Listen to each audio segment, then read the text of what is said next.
ketika orang zina mata, ya, nggak cukup dengan taubat, nggak cukup dengan istighfar. Umat terdahulu dia tukang ngintipin, wow, ya kan? Dia tukang ngintip, ketahuan zina mata umpamanya. Ya tadi nggak cukup dengan yang namanya istighfar, ya, dicongkel matanya, ya, dicongkel matanya, pakul ain, coba, aib nggak kalau kayak begitu? Aib. Begitu kita masuk satu kampung, maaf sama semua kayak begitu modelnya. Wah, nek kampung tukang ngintip kayaknya saudara.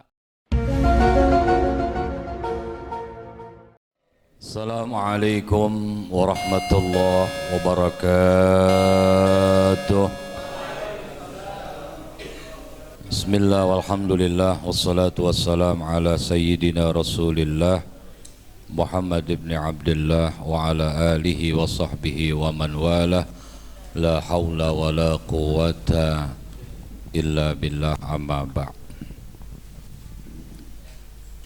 Yang sama kita muliakan Habiban al-Mahbub Al-Habib Fuad bin Husain Al-Idrus, guru kita Al-Ustadz Taufik Hidayat SPDI, guru kita Al-Ustadz Ki Haji Zakaria Abdul Matin, orang tua kita Bapak Haji Markosi Amir Suherman, serta Ketua DKI Mushola As-Saadah Bapak Ustaz Sutarma, tak lupa Koordinator Majelis Silaturrahim yakni Mushola As-Saadah Akhifillah Bapak Haji Taryono, begitu pula dengan Abil Nahrawi dan para orang tua lainnya. Hadirin jamaah sekalian yang dimuliakan oleh Allah, syukur alhamdulillah senantiasa kita panjatkan kehadirat Allah atas limpahan rahmat taufik wal hidayah.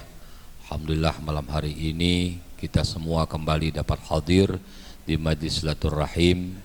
Semoga kehadiran kita selalu mendapatkan ridha, rahmat dan ampunan dari Allah Subhanahu wa taala. Salawat dan salam tidak pernah lupa atas junjungan kita baginda Nabi Muhammad sallallahu alaihi wa alihi wasallam. Jamaah yang dimuliakan oleh Allah Subhanahu wa taala, di akhir surah Al-Baqarah ayat 286 ada firman Allah yang sering kita baca doa, bahkan tadi dalam ratib pun sama-sama kita baca, di mana Allah berfirman, la yukallifullahu nafsan illa wus'aha laha wa 'alaiha maktasabat. Rabbana la tu'akhidna in nasina aw akhtana. Rabbana wa la tahmil 'alaina isran kama hamaltahu 'alal ladzina min qablina. Rabbana wa la tuhammilna ma la taqata lana bih wa'fu 'anna waghfir lana warhamna anta maulana wansurna 'alal qaumil kafirin. Shadaqallahul azim. Hadirin, di antara ayat ini kita dengar tadi yakni permohonan kita kepada Allah dengan doa Rabbana wala tahmil alaina isran. Ya Allah, ya Tuhan kami, jangan kau bebankan kepada kami isran, akan satu beban ya kepada kita semua, seperti beban itu pernah Allah bebankan kepada orang-orang yang ada sebelum kita. Saudara, isran asluhu ay as-siqal. Jadi beban yang berat pernah Allah pikulkan, bebankan kepada umat-umat terdahulu sebelum kita, umat Nabi Muhammad sallallahu alaihi wa alihi wasallam. Makanya dengan kemuliaan junjungan kita Nabi Muhammad sallallahu alaihi wasallam, beban-beban itu diangkat oleh Allah Subhanahu wa taala. Kita ingin tahu beban apa sih yang berat yang Allah pernah pikulkan kepada umat-umat terdahulu. Yang pertama, ya banyak sebenarnya karena mungkin terbatasnya waktu. Yang pertama yaitu qat'u maudi'in najasah. Umat-umat terdahulu itu bila mana terutama pakaian ya yang terkena najis, maka tidak cukup untuk menghilangkannya itu dengan menggunakan air untuk kembali menjadi suci pakaian yang terkena najis. Umat-umat terdahulu cara menghilangkannya supaya suci, maka dipotong ya tempat yang kena najis. Bayangin kalau hal itu tetap Allah taklifkan, Allah bebankan kepada kita, berat nggak? Berat nggak? Berat saudara. Mau ke masjid pakai kain, ya baru.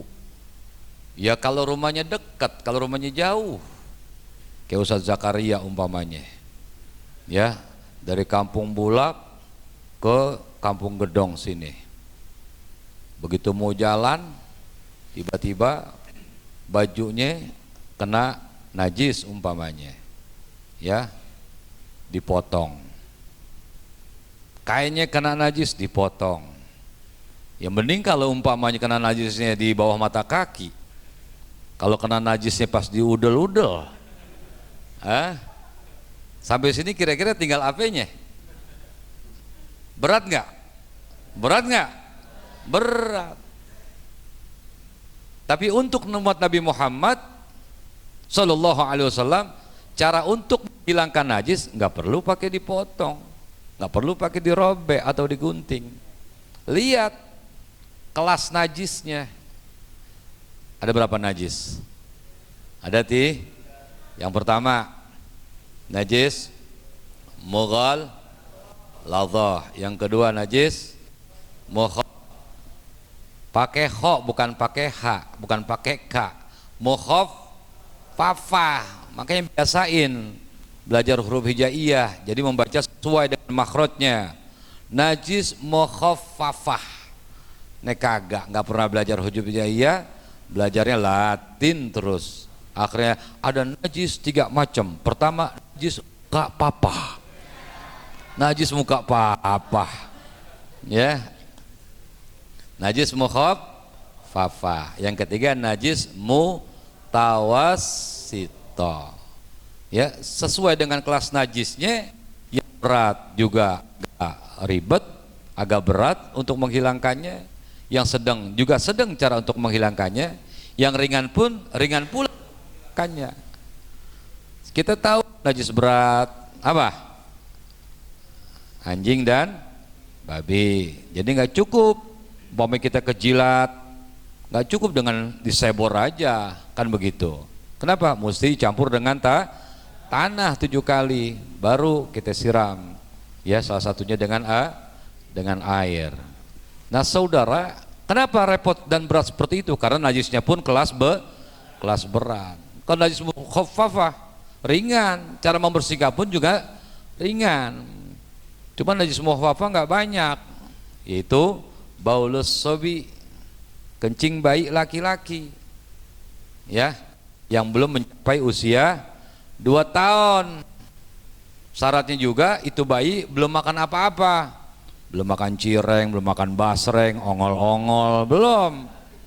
Ya, walam yakul illal laban faqat. Enggak makan apa-apa kecuali yang dikonsumsi adalah ya, yang dikonsumsi adalah ASI. Apa ASI? ASI apa ASI? Iya. Yang dikonsumsi cuma ASI aja. Maka air seninya itu najis mukhaf apa? Cara menghilangkannya birasil ma 'alaiha. Cukup mencipratkan. Ya, umpama di kain yang kena najis mukhaf apa, udah suci. Ya. Nah, hadirin jemaah sekalian yang dimuliakan oleh Allah. Nah, kalau bayi walaupun belum mencapai 2 tahun tapi makannya udah macem-macem, maka hukumnya tawasitoh. Ya. Pagi-pagi itu bayi udah minta seblak. Lu bayi apaan pagi-pagi minta seblak? Ya, nggak ada Ustadz. Iya. Jadi kalau udah makan macem-macem, maka air seninya terhukum najis mutawassitoh. Kemudian hadirin jemaah sekalian berbahagia, najis mutawassitoh, najis pertengahan. Najis pertengahan sedang aja, ya tadi umpamanya kita kena kotoran ayam, ya begitu mau sholat ada kotoran ayam, tai ayam umpamanya, ya kita bersihin. Cara membersihkannya itu ya tadi jangan sekedar sebor dulu. Ya, untuk dianggap suci lagi 3 hal harus hilang: hilang rasa, hilang warna, hilang bau. Ustadz, yang menjadi pertanyaan, hilang rasa kayak gimana Ustadz? Dijilat begini? Karena makanya Ustadz bilang hilang rasanya. Wah, ya rasa-rasa aja, masih nggak nih permukaan kulit umpamanya. Nah, hadirin jemaah sekalian berbahagia, pakaian kita umpamanya kena najis, umpamanya ya kecipratan air kencing, saudara yang dimuliakan oleh Allah. Nah, bagaimana Ustaz kalau najis itu sudah kering tapi belum diangkat najisnya, disiram? Maka saudara, maka najis itu kan ada najis ainiyah, ada najis hukmiyah. Kalau ainiyah zatnya masih ada, kalau zatnya masih ada tadi hilangkan 3, yakni hilang rasa, hilang warna, hilang baunya, suci deh tuh. Nah tadi keburu kering, belum disiram, maka itu namanya najis hukmiyah. Ya udah siram aja, ya siramnya juga jangan kucok-kucok gitu dari atas ke bawah. Makanya hadirin, begitu pula ini hal yang harus kita ajarkan pula dalam rumah tangga kita, terutama istri kita yang nyuci pakaian, baju kita, kain kita, ya ketika kita punya anak yang yang masih ngompol, kalau bisa itu pakaian jangan dicampur aduk. Oke, umpamanya ketika mencuci di mesin cuci campur aduk, tapi ketika ngebilas dikocorin tuh, jalanin tuh air dari atas ke bawah, biar najis pun jadi tuh turun. Kita kan memandang bersih itu yang penting tadi putih kembali putih, tapi hukum dia itu bersih tapi nggak suci, ini yang nggak dipahami. Yang bersih belum tentu suci kan, ya tadi kena najis kemudian dicampur semuanya jadi najis semuanya pakaian, ya kan? Tuh itu ompol anaknya belum ompol babanya saudara. Hadirin ma'asyiral muslimin jamaah sekalian yang dimuliakan Allah. Jadi kita kembali, jadi berat umat-umat terdahulu bebannya. Ya, sementara kita alhamdulillah beban berat itu diangkat. Yang kedua, beban yang berat juga di mana umat-umat terdahulu ketika mereka melakukan kesalahan, dosa, maksiat di malam hari, ya, maka di pintu rumahnya itu ada tulisan. Ada tulisan, ya mungkin malaikat tempelin, Fulan bin Fulan semalam tembus togel 6 angka. Itu semua orang bisa ngelihat, semua orang bisa ngebaca, ya. Jadi orang begitu ngelihat, coba kayak gitu, apa aib kita ketahuan nggak? Ya Allah, ngaji malam Jumat rajin, nggak taunya ahli juga menghitung togel. Tuh tembus lagi 4 angka gitu kan. Bagi dong, bagi. Nah saudara yang dimuliakan Allah, aib kan? Aib kan? Fulan bin Fulan semalam habis ke Parung. Emang nggak boleh? Beli cupang. Lu curiga aja, ya. Iya. Kameramen langsung diri bilang Parung saudara.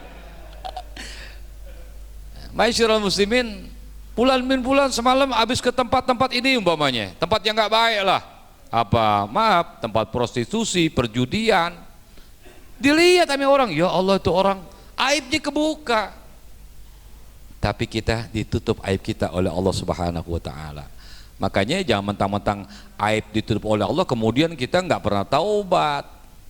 Apalagi maaf yang masih punya orang tua, ya, yang masih punya orang tua, kalau Anda melakukan kesalahan, umpamanya bukan di daerah sini, bukan dekat rumah Anda, di luar daripada daerah Anda, orang tua Anda nggak tahu.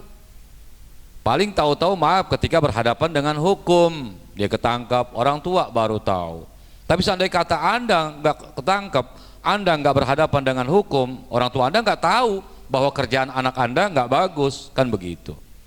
Tapi saudara, ketika anak dia melakukan kesalahan, dia berbuat zina, dia mencuri dan lain sebagainya, maaf, ketika orang tua sudah meninggal dunia, saudara, mungkin saja saat Anda melakukan kemaksiatan, orang tua Anda ada di samping Anda. Jadi jangan mentang-mentang aib ditutup oleh Allah kemudian kita nggak pernah taubat. Justru hadirin, semakin Allah Subhanahu wa Ta'ala menutup aib kita, kita pun berusaha untuk meminimalisir, syukur-syukur bisa meninggalkan sekecil apapun perbuatan-perbuatan maksiat.